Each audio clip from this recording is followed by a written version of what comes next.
What common gardening mistakes could you be making or about to make without even realizing? And there is no shame or judgment here, just good gardening advice, because I made most of these mistakes myself when I was first starting. Because these are lessons that are often impossible to learn until you make the mistakes yourself. So if you want to help skip a couple years of gardening heartache and jump straight into being an awesome, productive home gardener, sit back, hit that full screen button, because this video will make you a better gardener.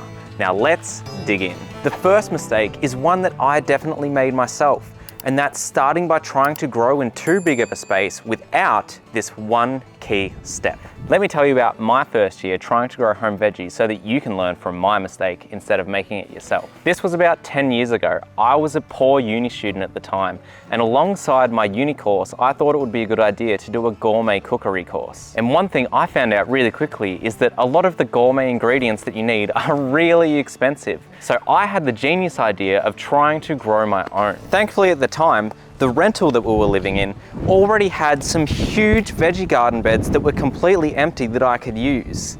Unfortunately for me, the soil in them was completely trash. Now, I was able to at least research enough about gardening at the time to realize that trying to grow something in soil pretty similar to this would be pretty impossible. But where I went wrong is I still wanted to grow in the entire bed. These beds were about 1.5 meters wide and ran the entire length of a big backyard. This was about 20 square meters of growing space. And more growing space means more veggies, right? So I really wanted to grow in all of it. But where I quickly ran into problems was when it came to budget to try and afford soil additives. And I also didn't really know much about soil additives. So all I bought at the time was 3 bags of potting mix that I then scattered super thinly across the entire bed. And then when I tried to plant seeds and seedlings into that bed, guess what? Nothing grew. And this is a mistake that I see new gardeners make time and time again. And that's trying to go for a garden space bigger than their budget permits. What you are so much better off doing as a beginner gardener is growing in a much smaller space where you can fill it with proper soil and look after it properly. You'll find a small garden, well done, is so much more productive than a large garden poorly done, especially if it has poor soil. When deciding where to plant something or even where to build a new garden bed, there is one mistake most new gardeners will make because they don't know one critical detail. So let me ask you, do you know why plants are green? If we zoom really close into the green leaf of a plant, what we see are these tiny little cells called chloroplasts. And these chloroplasts are actually the tiny little solar panels that our plants use to perform photosynthesis, which takes sunlight, some water from the ground, and carbon from the air and turns it into sugar. And plants store that sugar kind of the same way that we store fat, which we then use to turn into energy, and the plants use to turn into new organs such as leaves, stems, roots, and fruit. Yeah, all the plants that we grow in the garden contain the exact same sugar that we put in our cakes and tea. It's just that the plants that we usually harvest this from, sugarcane and sugar beet, contains a bit more of it. But this leads us to one of the most interesting tidbits gardeners know, is that because the sugar has come from our sun, all the sugar that we're using in the kitchen is literally stardust. Okay, back to why this is important to us. The more sun we can give our plants, the bigger and quicker they'll grow, the bigger our harvest will be. And the big mistake that new gardeners make is putting their beds or plants in a spot that just doesn't get enough sun. And one of the reasons this is such a common issue is more often than not, the best looking place to put a garden bed is usually next to a fence or the house or under a big tree. And those are places that are usually quite shaded out through most of the day. This is not to say that the only good place to put a garden bed would be in the exact middle of our yard. But what it does mean is that we have to be smart about where we put it. Now what this does mean is that if you're like me and in the southern hemisphere, you want to try and keep your garden beds towards the southern part of your yard. This is because the sun actually comes across a slightly northern angle across the sky. And as much as possible, try and keep it slightly away from your east and west fences or housing. And as much as possible, try and avoid putting it up against the northern fence line of the house. And if you're in the northern hemisphere, reverse north and south. Now, this next mistake was one of the hardest lessons to learn and accept. But when I did, it was really the definitive moment that took me from being a novice gardener into someone with a genuinely green thumb, and is the absolute key of getting your crops from being a seedling to an abundant harvest. And like I said, this one's hard to accept. So there is a saying that I say to myself nearly every day in the garden. Let me tell you the story of how I came across it. Now, I live out in country Victoria, where every year bushfires are a serious threat. And thankfully, we have the volunteer organisation, the CFA, Country Fire Authority, who every year give up so much of their own time to help keep bushfires under control. And one time, I was at a party speaking to a member of the CFA, and I asked, "What were you doing today?" And he said, "I was out there starting fires." Because as it turns out, one of the most critical steps in bushfire prevention is starting controlled burns to remove all of the really dry fuel from the forest floor to help stop bushfires in their tracks if they were to ever come through. And the sentence that he finished his story with is what I think about every day in the garden. He said, "In my firefighting career, I have started far more fires than I've put out." And I think about this a lot because the truth of being a really productive home gardener is that I kill so many more plants than I grow, especially when it comes to seedlings. You may have noticed that anytime I'm starting seeds on camera, I'm putting 2, 4, 5, 6 seeds in a single seed cell. This is because not all seeds germinate, and I want to get at least one in each cell. But where beginners go wrong is they'll sometimes see 2, 3, 4 seedlings in the same seed cell and try and save them all. The reality is, what we have to do is pick the strongest seedling and kill the rest. Take this tomato seed tray, for example. Later in the season, I want to plant about 8 tomato plants. So I started 10 cells of them, and in each cell, I started 2 different seeds. Now, some of them have only come through with the 1 tomato, but some have come through with 2, and one's even got 3 in it. So I go through the process of choosing only the best ones, so that in each seed cell, I'm only keeping the best seedling. And then out of all 10 seed cells, I'm only gonna keep about 8 plants. And if I don't have space for the rest, I've got to accept that the other seedlings are just destined for the compost.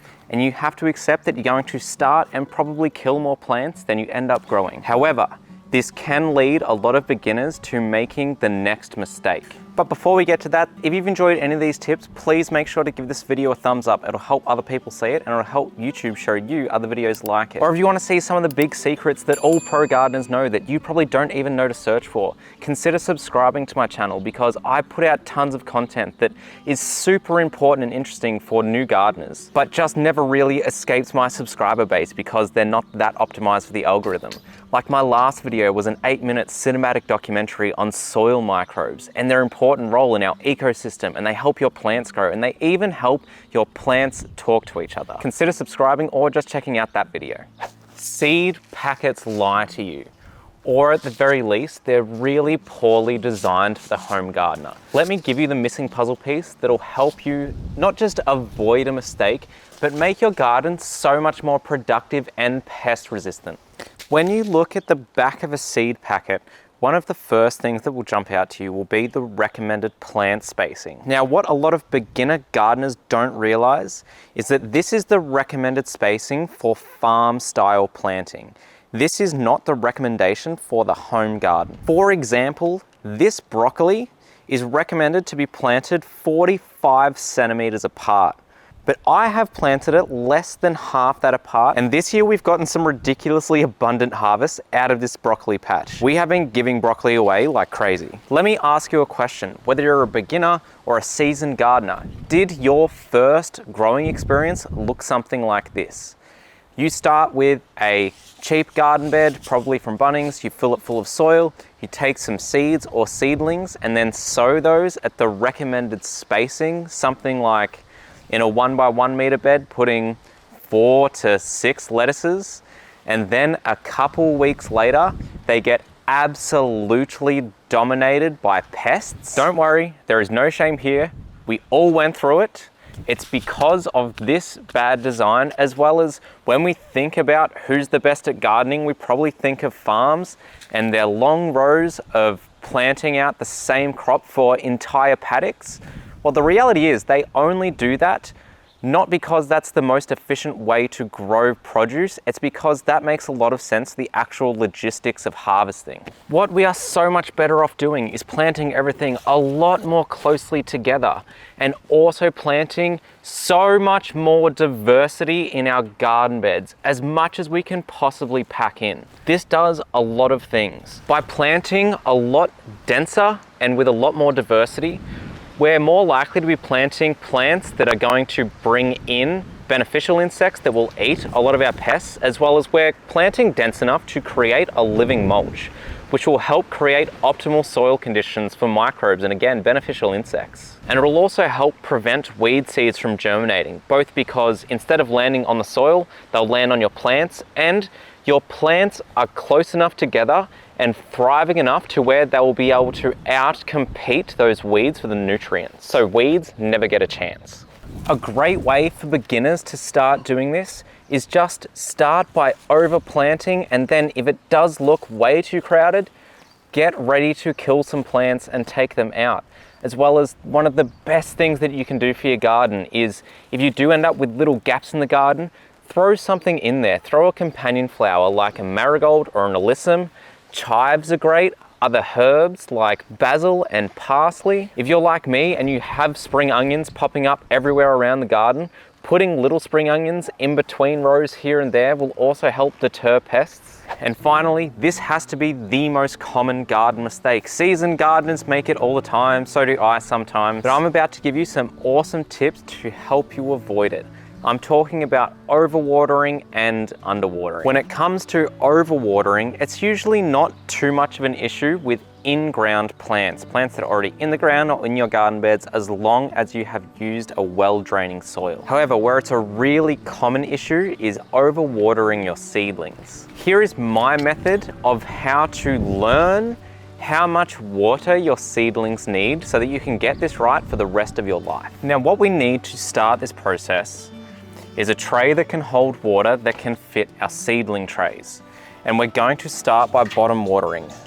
Now, even though bottom watering is a great habit to get into because it helps reduce the risk of some pests and infection that can lay on the top of our soil, the real reason that we do this is if we take some seedlings and leave them in this for half a day or a day, the soil in the seed cell will get completely saturated because the soil will wick up all of this water. But here is the key. What I want you to do is get in the habit of coming out and picking up your seed trays once they are fully saturated, and also do the same thing with trays that haven't been watered in a while. And you will start to realize the incredible difference in weight when your seedlings are actually watered and when the soil is completely dry. And you will find this is one of the most accessible and easy methods of working out when your seedlings need watering. So I haven't watered these in a couple days, but it has been raining. Do they need watering? No, because it's very heavy. To prove this point, here are two nearly identical seed cells, except one is currently living inside and getting hand watered, and the other is living outside in my normal seed area. And we've had some rain over the last couple days. And visually, they look nearly identical. To the touch, they both feel wet. There's not much else I could say about them.